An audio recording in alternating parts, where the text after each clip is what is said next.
Hi, I'm Peter Rowlett. And I'm Katie Steckles. And Peter, what is today's mathematical object? Today's mathematical object is a ballot.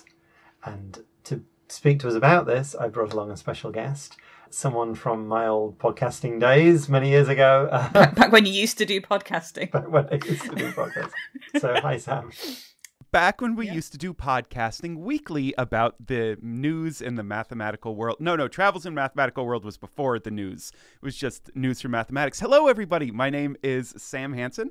I have been the producer of many podcasts about mathematics over the years, but this time I'm coming to you as the new producer and co-host of Carry the Two, a mathematical podcast from the Institute for Mathematical and Statistical Innovation, one of the NSF-funded mathematical research institutes. Cool. And you brought a ballot. I did bring a ballot. And specifically, I brought a sample ballot for the state of Maine's general election on November 3rd, 2020. I was really hoping to bring a 2024 ballot, but we are just like a week or two out from being able to get the sample ballots. But the important thing about this ballot is you will see that instead of just marking a choice on the ballot, for the president, for the U.S. senator, and the representative to Congress, that is District 2 in Maine, you will see that it is choices. You have your first choice, second, third, fourth, fifth, and sixth in the president, first through fifth for the senator, and first through third for the congressperson.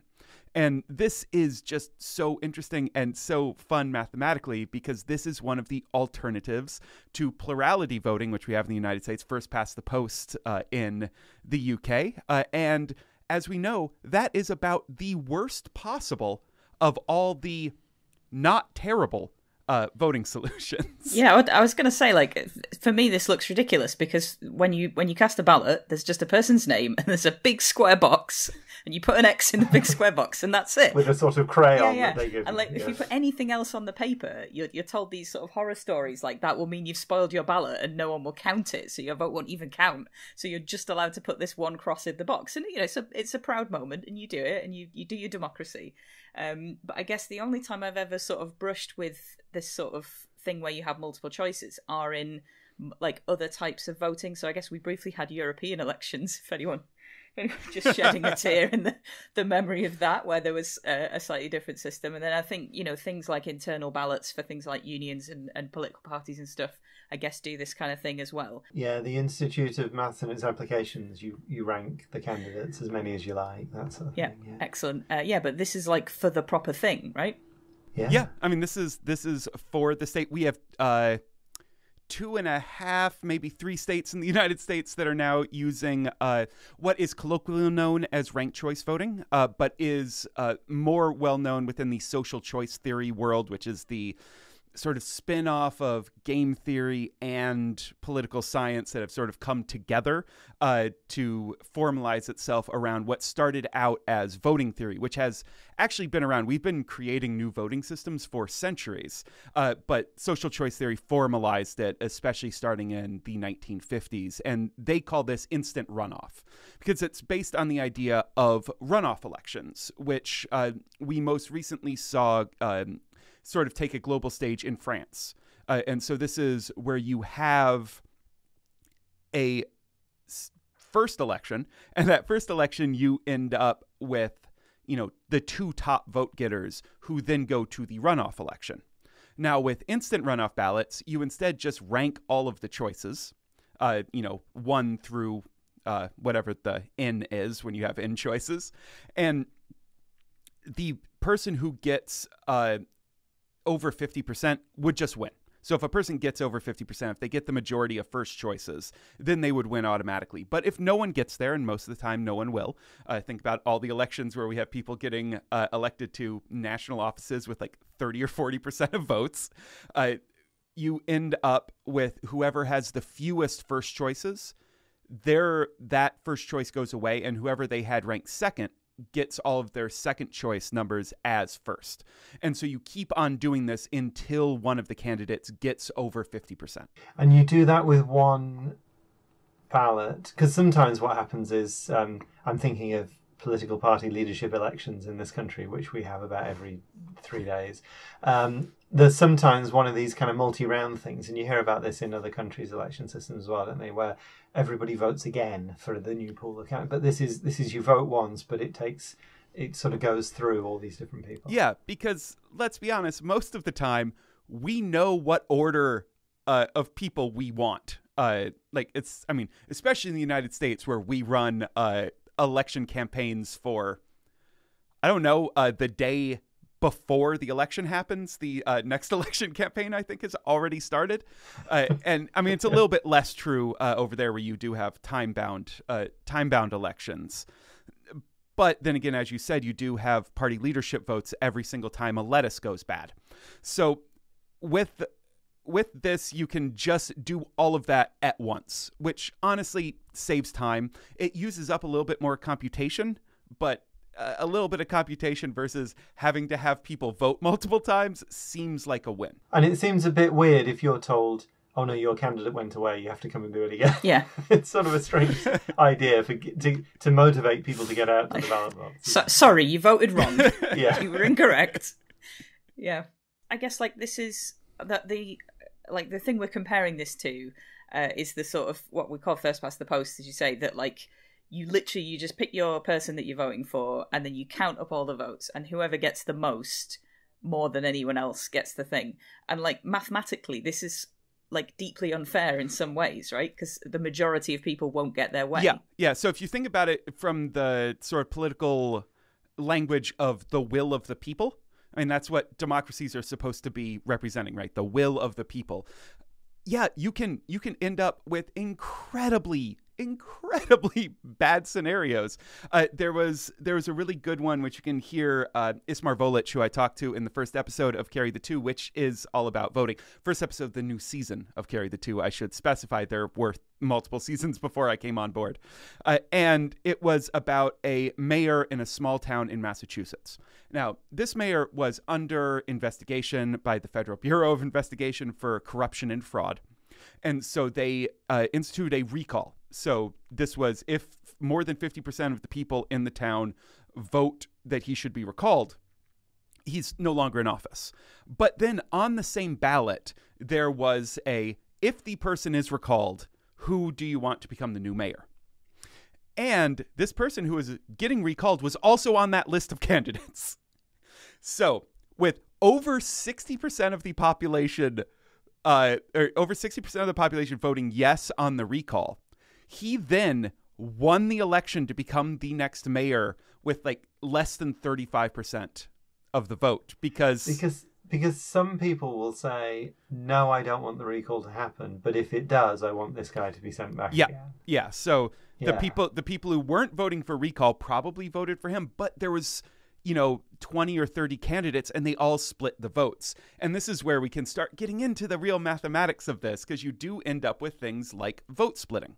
So people say they're a conservative voter, they look at 3 very conservative people, and each person sort of is like, I like A, I like B, I like C. And so in the end, they split 50% of the vote between each other. So they all get, 16 to 18% or something like that. And then you can have one more liberal person who could win with 30%, even though only 30% of the population wanted anyone liberal and over 50% wanted a conservative. And so you have things like vote splitting. You have other problems like feeling like you are never voting for the person you want to vote for. Yeah, well, that's certainly a thing here, that when there's an election and each constituency has its own MP, that the number of MPs overall is the thing that counts. We don't have the separate things like the House and the Senate and everything, but it'll often be the case that you're like, well, I absolutely don't want this person to be my MP, but the only person who's got any chance whatsoever of beating them is this other party that I also don't really want, but I want them less. I don't want them less than I don't want that guy. Yep. So, and the other thing is, you might live in a seat where it's very clear that this person is going to win because they have done ever since the 70s, and this person is basically fine. So they might not be my first choice, but I'll vote for them because they're the one who are going to get it. It's just a weird idea. Yeah. You get these kind of websites where people are like, what's the best tactical vote I can do? And you type in your postcode and it tells you in your constituency, if you want this party to get in, you should do this. And I know there was some stuff about like fraudulent ones of these that people were putting out, like fake ones that said, oh, you should definitely vote for this party. And I guess that was the party that had constructed them. But like, you know, they were basically saying things that were technically inaccurate about what to do if you want a particular party to win. Because I guess people find a thing online and they're like, sure, I'll believe that, without actually checking the numbers themselves. Yeah, and this is something that is very true in the United States. I have never once voted for my absolute top choice for president in my life. I've been voting for over half my life now. Never been able to do that because they never would have had a chance. Why would I waste my vote?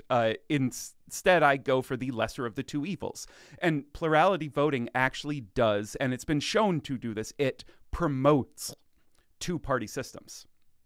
It promotes partisanship. It promotes people getting more and more extreme because you need to build your base because you just need to get more than the other person. It also promotes voter suppression because if there is a person who would vote for the other person and doesn't vote, that's the same as a vote for you. I was wondering about this because you've shown us this multi-choice thing where you can put the different, you can put Joe Biden in a numbered position. You can put all the others in a, Donald Trump and everybody else. There are 5 candidates here and the write-in. Yeah. But is this because you have a daft country? Is that what's happening here? Because you don't have this system universally, right? No. And that is, I would argue, not because I'm an American exceptionalist, but because I actually do think that it is useful to have the ability to experiment in a democracy, as time goes on, that the federal system that we have where states are allowed to do things that are slightly different than one another, as long as they meet certain base thresholds, to be a reasonable thing. I think that is reasonable. So Maine and Nebraska and Alaska have all statewide moved to instant runoff voting, and other states, New York City does it, San Francisco does it. So some cities do it as opposed to full states. Now, I personally think that we should move to it everywhere, and that is because of these problems with plurality. But also, we need to remember that there is some hardcore math here too, and that is that you might say, well, if mathematicians have a lot to say about this, wouldn't they want to design the best possible voting system? And we can thank Kenneth Arrow, for proving that that's not possible. Mm-hmm. With given reasonable axioms that they have set up for what voting systems should contain, Ken Arrow proved that it was impossible to do it with the exception of one voting system, and that is dictatorship. And the dictatorship voting system is everyone can vote, but only one of those votes counts. Excellent. And that is the one of the dictator, of course, and that's the only one that can actually meet all of the normal axioms. Like if there is a Condorcet winner, then the Condorcet winner should be the winner. If more people vote for one candidate, it shouldn't somehow move them down in the order. And there are voting systems where these things actually happened, and certain instant runoff even violates a couple of them, but we have now seen that it violates a lot fewer in practice than plurality. And so that's why a lot of the social choice theory voting change advocates are really pushing for instant runoff. So what's the argument again? I mean, what's the axiom? You presumably can get a situation where the person who comes in is everyone's second choice and nobody gets their first choice. Is that sort of thing? Yeah. So, things like that. So that is much more likely to happen with a voting system called board account, which you might know from Eurovision. And so this is one where you say rank your top 10 choices, and the person in your top would get 10 points, and then the next would get 9 points, and then 8 points, and so on down. And there you see, unless you weight the top a lot more heavily, you see second and third, if they're second and third on everybody's, are much more likely to win than someone who gets a lot of first place, but also a lot of last place. So someone who's very polarizing. Yeah, because 9 is almost 10. Shocking maths news. Yes. Yeah. Okay. I'm just enjoying the idea of an election in which there's also a panel of judges that also get to have an opinion. His vote gets combined in with the public vote. I believe you're talking about the Electoral College in the United States. Yeah, maybe. Yeah. I mean, I'm kind of finding it really interesting, the idea that you have different states within what is literally the same election, right? Deciding on the same office of president, that are using different voting systems. But if, as you say, there's like thresholds of like what things they need to be able to do and what things they're measuring, then I guess it kind of works. And it's almost like a good way to A/B test it, right? Yeah. If you get, you know, a similar, like, because it's the same candidates. This is sort of what I meant by daft country. That you've kind of got this thing that if the behaviour is the behaviour of the parties needs to be quite different for these different systems, but yet within the same country you've got different things operating. That must be very strange. Yeah, and you will notice of the states I said that have these other systems, not the cities, not the municipalities, but the states. You'll notice that those are not exactly large population states. And as a matter of fact, Maine not only use ranked choice, they also do the electoral college determination differently than all other states but one, which is Nebraska. And so those two states do a Congress seat by Congress seat determination of the electoral college electors' votes. So with the electoral college, every state gets the number of representatives plus the 2 senators. And so what Maine and Nebraska do in the electoral college is whoever wins the popular vote within the Congress district then gets that elector, and then whoever wins the popular vote for the whole state gets the 2 electors for the senators, because those are statewide offices. But again, in Alaska, you also have the ranked choice voting within that, and so you have to do the ranked choice determination on the congressional district level and on the statewide level. Now, I believe Maine has 1 congressional district, so it's really not an issue. But in Nebraska, they have 5 congressional districts, but they use plurality. And it was actually a big fight that is happening in Nebraska. They were trying to move it back to winner take all on the plurality system, because there was one district that contains Omaha, which always goes blue, and the rest of the state goes extremely red. And so the Republicans in charge of Nebraska were trying to move it away to secure one more electoral college elector for Trump. Yes, our country is daft. Shocker. It's really weird. I'm not going to deny that. But I do think the ability to experiment somewhat is useful. But Katie, you bring up a good point in that the reason we're able to do this is because of another horrible thing that we have, which is called the Electoral College, which is really based in racism and the southern states trying to use the 3/5 compromise, where enslaved people were counted as 3/5 of a person as far as population and voting and representation numbers went, to help solidify their power during the founding. And because of this, we don't have a national popular vote. If we had a national popular vote, then the ranked choice voting in only some states wouldn't work. Because it would then get lumped in with the rest of the country's vote who isn't doing it that way. It would literally be the same election. Yeah. That makes sense. Yeah. So, yes, it is. We are daft. It is fun to experiment, but also our terrible system is the reason why we can experiment. So I don't know where this comes down on U.S.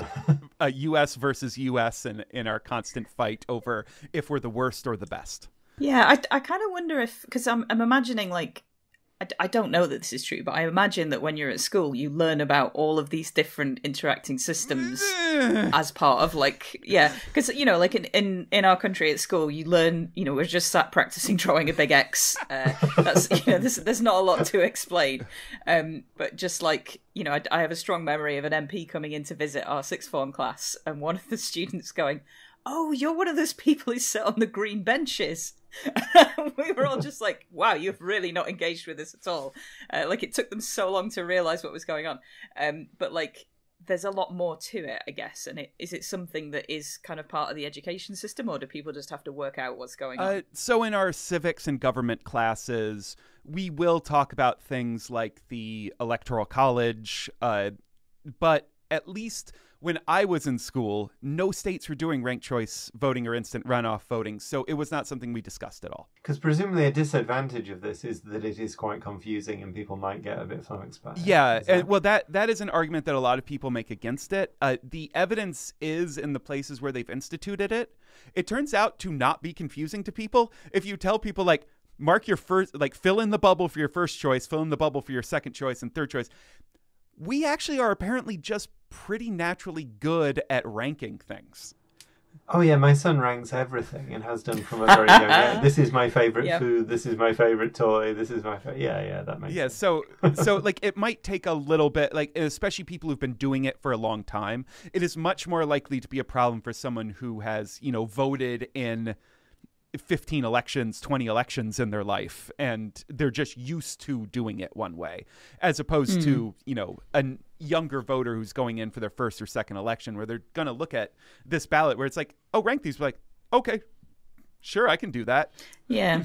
Yeah, they moved my polling station to basically a different church hall, and this completely threw everybody on my street. I had people stopping me saying, "Where do I go to vote today? I don't understand it." So the idea that the form would change as well is quite intimidating. But as you say, it's quite intuitive, really. Yeah, I definitely have memories of my grandma when she was really quite old and probably not really sensible, to leave her to do this, but you can't go in with her, that's the law. And she came out and she was like, yep, put a cross in the box at the top, because that's always where the candidate that she wanted to vote for was. And she was like, yeah, Gran, you know that the BNP is standing this year and the candidate's name begins with a letter below that. So she'd literally, we don't know, there's no way to tell. But yeah, people kind of get used to the format. But I think also, given that you can just put one choice, right? You could just say, first choice, this person, done. I realised I was just miming a cross there because that's apparently where my head is, but fill in the little dot. You can just vote for one if you want, and then I guess you don't get the benefit of your second choice, etc., being taken into account. But that's still legitimate. Yeah, that is still a legitimate ballot as long as a first choice bubble is filled in. You cannot fill in multiple first choice bubbles, and you can't start with a second choice. Right. But that sounds kind of mathematically interesting. Like you said it as though it was two different cases, that if somebody wins more than half the vote, then they win, and if not, then we do this system. But that's because more than half the vote is this system. Yes. If you gave everything to everybody else, they would still not beat the person who got half the vote. Yep. But it must get there must be some interesting dynamics if people are voting for not all six at different points. I will just be honest, and I haven't looked super deep into the specifics of those dynamics. But I do know that this is something that social choice theorists are okay with. Like they do not see it as a problem if people vote less. It just happens that their choice gets erased, and then they actually. So the one thing I do know is that then gets taken out of the calculation for how many votes get you to a majority.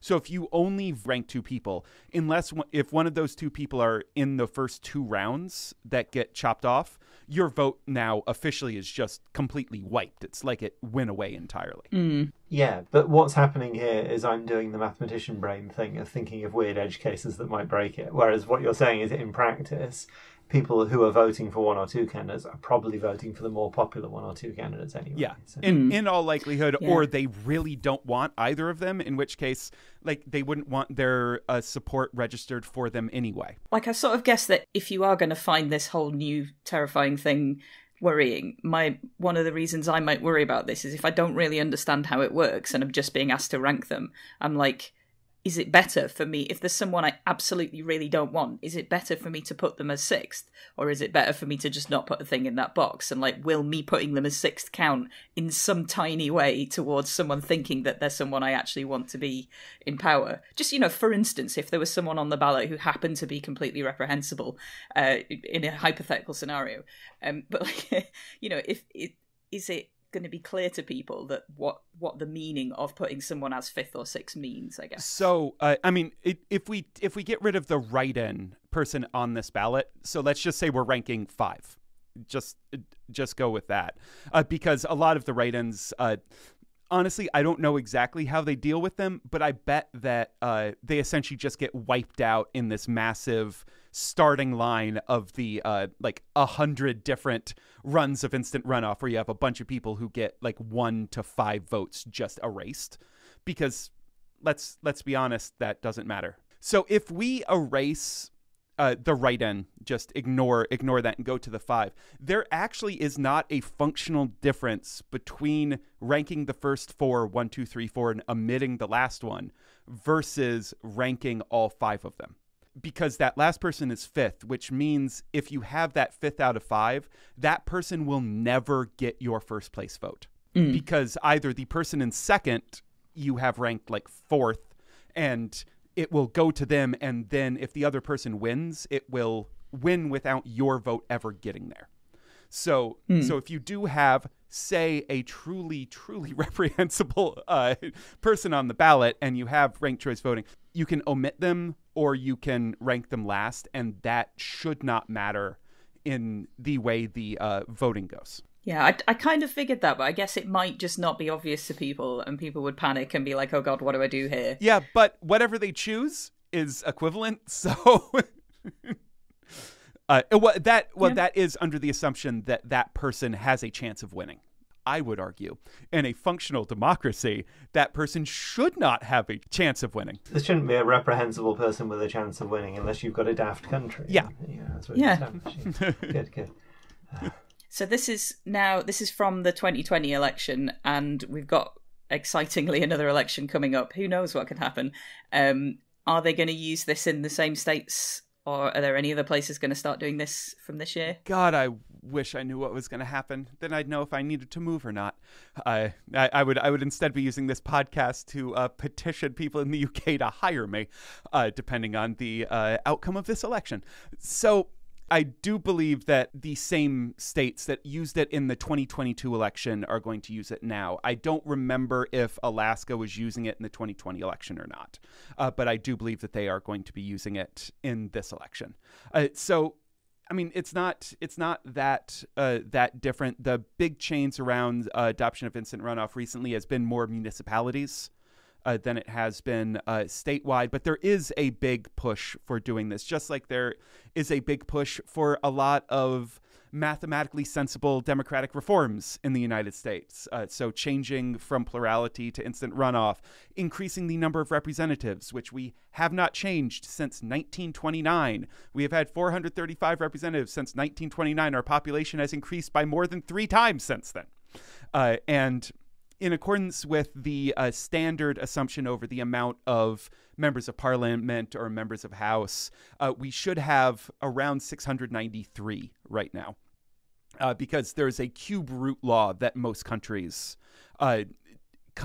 stick close to. So it'd be around 700, which would probably be if we could get it through the amount, except some people are talking about indexing it directly to population.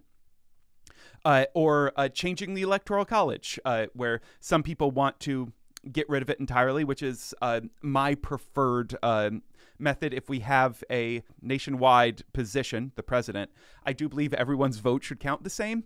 And right now, I now live in Illinois. I used to live in Michigan, and I used to live in Wisconsin.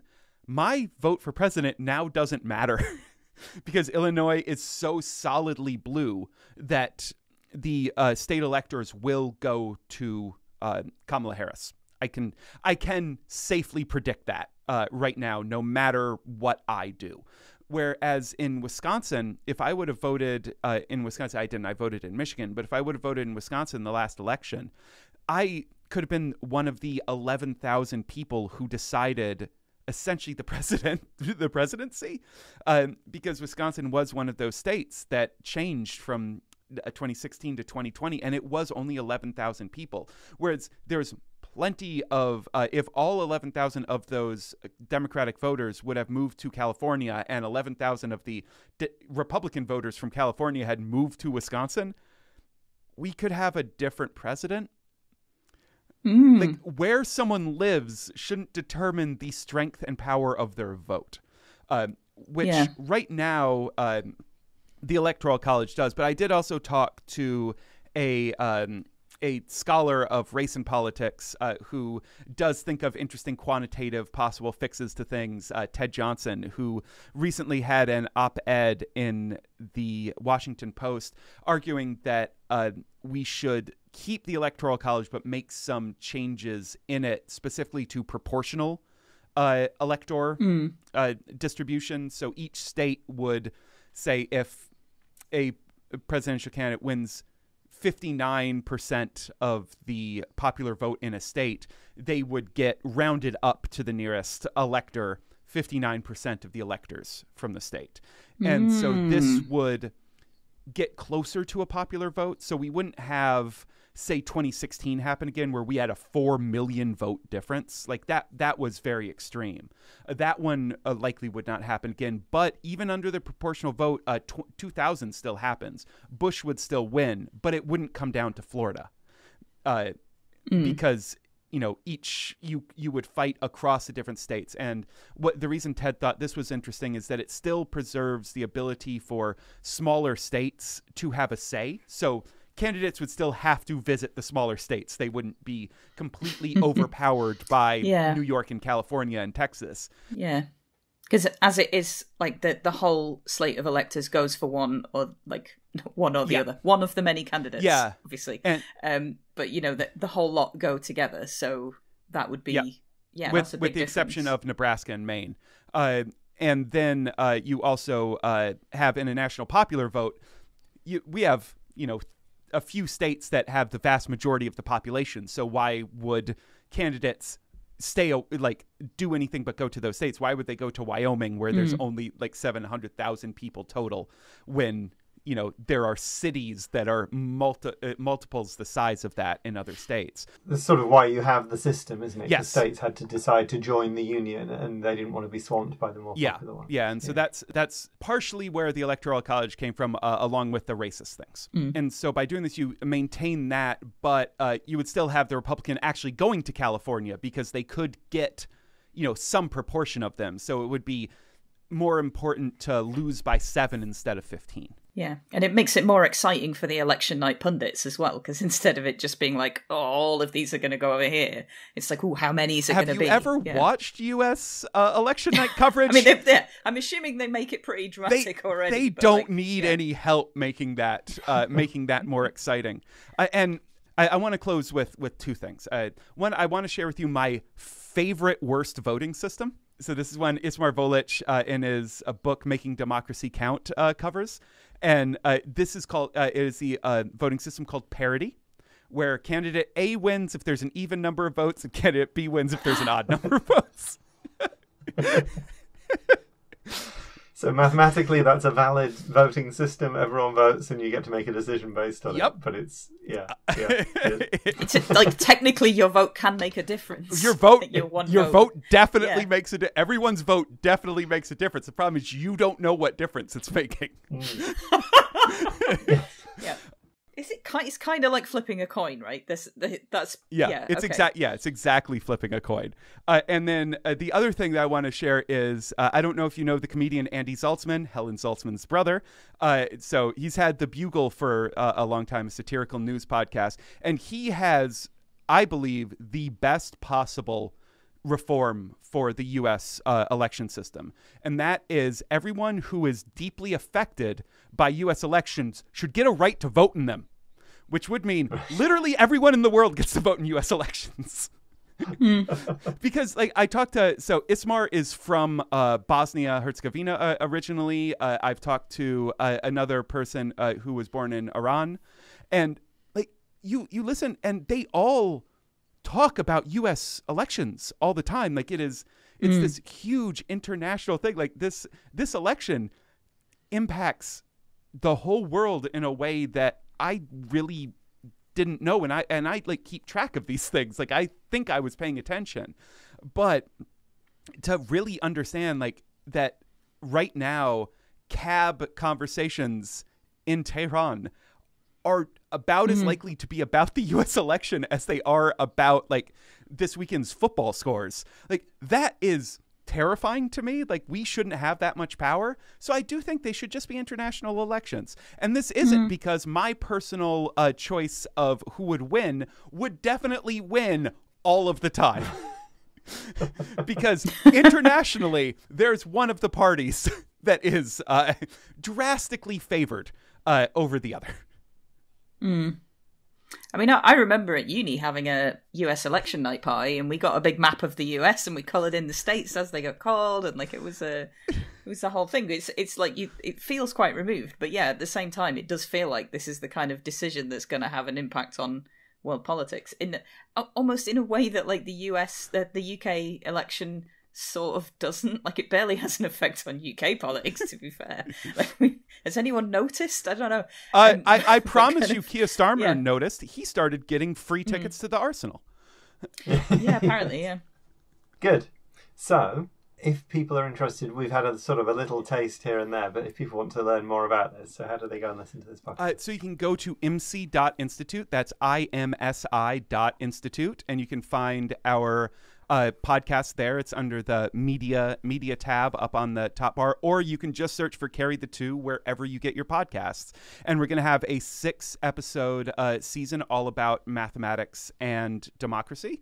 The first episode is about voting. The second episode is about reapportionment, so how representatives get assigned to different states. Did you know that the first ever veto in the United States, first ever presidential veto in the United States, was about a rounding solution? Literally, the first ever veto was a veto against some math, which I find fascinating. I do rap for a second in that episode, but I promise you it is short. It does have something to do with Alexander Hamilton, though. After that, we talk about hidden coalitions, then a little bit about how mathematics can help with actual geography. And then on the final episode, favorite of the United Kingdom mathematical communication sphere, we have David Spiegelhalter coming on to talk about the importance of statistical communication in a democracy. Excellent. Yeah. I thoroughly suggest everyone go and listen because it's a really fun podcast. And the episodes that existed before I was producer were also great. And Sadie, our former director of communication, is sticking around as the new co-host. So that's right. You don't even have to deal with only me. Like, there's half as much of me as you would expect if you, say, listen to Relatively Prime. Cool. And if people want to catch up with you personally, where can people find your stuff these days? You can head on over to samuelhansen.com. That's Hansen. That links to a bunch of things, or you can just send me an email, sam@acmescience.com. You can also check relprime.com and acmescience.com for a bunch of old math podcasts. And if you ask me very, very nicely, I would be willing to privately send you old episodes of Maths, 5,136 Miles of Mathematics, which Peter and I cannot publicly put on the internet because we're not entirely sure who owns the rights to it. That is accurate, yep. Actually, it's a very good podcast. I can recommend it. It's got like half as much of Sam as Relatively Prime, which is definitely one of its strengths. Cool. Thank you very much, Sam. So if you want to find me and Peter online, we're both members of the Finite Group, which is a maths people collective thing where we post stuff that we're up to, and we also do monthly live streams, and we've got a Discord. It's at patreon.com/finite group. Join. I'm a member. I give money, and it's totally worth it. Both me and Peter are on Mastodon and some other websites. I'm at Steckles. I'm at Peter Rowlett. And both Peter and I blog at aperiodical.com, which is where you can also find more episodes of this podcast. If you would like to get in touch, and please don't tell us who you're voting for in the US election, you can do so by sending an email to objects@aperiodical.com. Vote early and vote often. The music is Funk Game Loop by Kevin MacLeod, licensed under Creative Commons.